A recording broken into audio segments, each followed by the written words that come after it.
In May of 1824, something extraordinary happened in Vienna. It was there that a 54-year-old Ludwig van Beethoven, nearly completely deaf, stood before an expectant audience. What they were about to hear wasn't just another symphony, it was a bold new statement in music. Beethoven's Ninth Symphony. The Ninth was unlike anything that had come before it. It stretched the boundaries of what a symphony could be. Epic in scale, thunderous in emotion, and most audaciously, it introduced something unheard of in the genre, the human voice.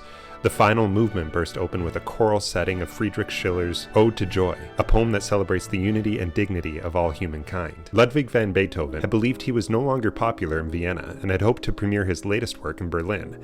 However, those close to him essentially begged him to premiere the work in Vienna and went so far as to form a petition signed by many prominent Viennese musicians and concert patrons. Well, the petition won the composer over. However, the music did not come easily. Beethoven had wrestled with the idea of setting Schiller's words to music for 3 decades, jotting down early sketches as far back as 1793. The concept of a symphony that included a choir was radical, and publishers were skeptical, but Beethoven was undeterred. By the early 1820s, Beethoven was isolated by his deafness and plagued by illness. He communicated with friends through notebooks, and was navigating the legal fallout of a painful custody battle over his nephew. And yet, amid the personal turmoil, he began composing what would become his most transcendent work. He wrote the Ninth Symphony without ever having heard it. Instead, he composed entirely in his mind, imagining the instruments, the harmonies, and even the voices. The result was monumental. 4 movements, each distinct, culminating in that triumphant final chorus.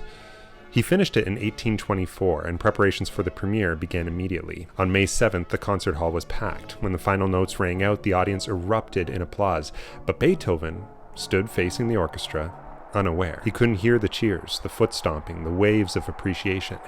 It was only when one of the soloists gently turned him around that he saw the crowd rising to its feet, applauding him with tears in their eyes. The Ninth Symphony quickly became more than just a concert piece. It has been performed at some of the most powerful moments in modern history. Beethoven's Ninth Symphony is now considered a musical masterpiece and one of the greatest compositions of all time.